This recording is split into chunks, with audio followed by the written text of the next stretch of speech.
एक दोस्त ही दोस्त का खून का प्यासा बन गया है। क्यों?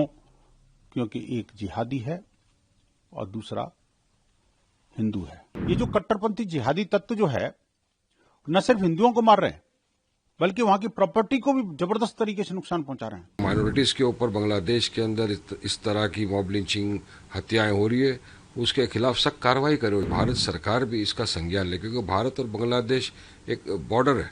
वहां का जो इफेक्ट है भारत पे ना आए तो भारत की सरकार को भी उचित कदम उठाना चाहिए। बांग्लादेश अब हेट क्राइम्स का अड्डा बनता चला जा रहा है। एक दोस्त ही दोस्त का खून का प्यासा बन गया है। क्यों? क्योंकि एक जिहादी है और दूसरा हिंदू है। क्योंकि एक जो है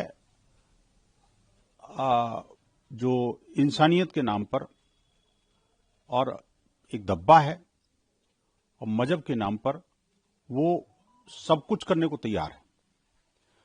ये जो मजहबी हिंसा है आखिरकार कितने लोगों की जान लेगी?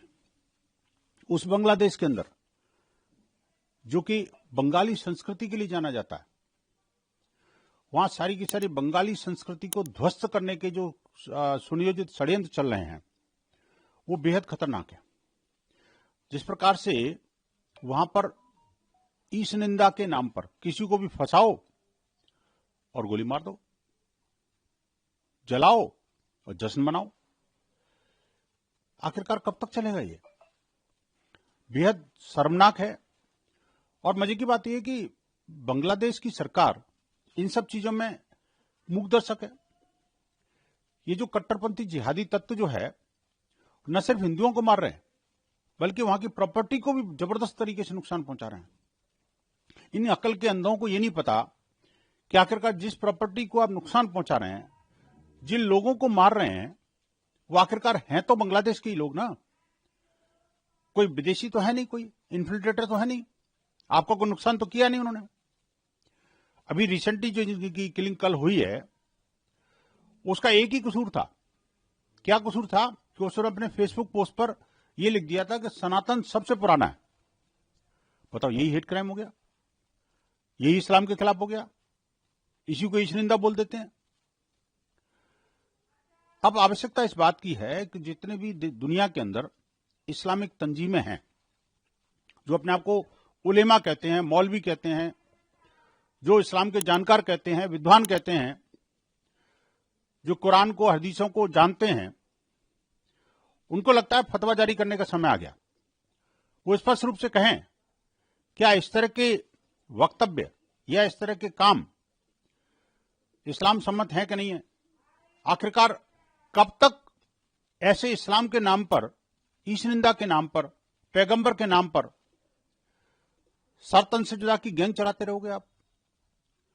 लगातार हिंसा, आतंकवाद, अतिवाद और जो आक्रमण की जो नीति है वो चला करके भी आप अभी भी ये कहोगे कि इस्लाम शांति का धर्म है। ये इसको बहुत गंभीरता के साथ समझना पड़ेगा और वर्ल्ड कम्युनिटी को भी। और मैं कहूंगा कि वो ओआईसी कहां छुपे हुए हैं। जो इस्लामिक कंट्री अपने आप को कहते हैं, थोड़ा सा भी कहीं कुछ होता है तो चिल्ला जाते हैं और इस्लाम के नाम पर जो हिंसा और पापाचार जो हो रहा है उस पर पूरी तरह से चुप्पी साध लेते हैं। ये अब नहीं होगा। किसी को कायदा कानून अपने हाथ में लेने का अधिकार नहीं रहे।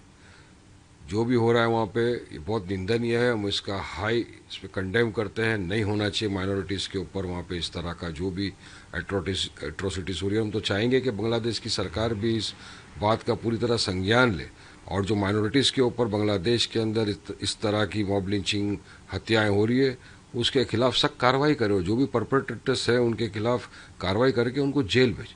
और हम तो ये भी चाहेंगे कि भारत सरकार भी इसका संज्ञान ले, क्योंकि भारत और बांग्लादेश एक बॉर्डर है। वहाँ का जो इफेक्ट है भारत पे ना आए तो भारत की सरकार को भी उचित कदम उठाना चाहिए कि वहाँ की जो माइनॉरिटीज है उसका प्रोटेक्शन हो। और साथ ही साथ हम ये भी चाहेंगे कि देखिए हमारे देश के भारत के अंदर भी आप देखिए आए दिन कभी जीएसआर के नाम पे, कभी गाय के गोश्त की सिर्फ शक के नाम के ऊपर किसी मुसलमान का मॉब लिंचिंग कर दिया जाता है, तो उसका भी कंडेमनेशन होना चाहिए। हर वायलेंस का कंडेम करता हूँ मैं और हमेशा करता रहूँगा। वायलेंस करने का किसी को अधिकार नहीं है। सबको कायदा कानून पालन करना चाहिए, किसी को भी कायदा कानून अपने हाथ में लेने का अधिकार नहीं। और यहाँ भी जब हो तो उसका भी कंडेमनेशन करना ही चाहिए। और हम तो चाहेंगे कि भारत सरकार अपने जितने भी अपनी हाथ में हो चीज़ें हैं उसका इस्तेमाल करे, एक्सटर्नल मिनिस्ट्रीज तमाम, और ये इंश्योर करे कि बांग्लादेश में जो अत्याचार हो रहा है वो रुके।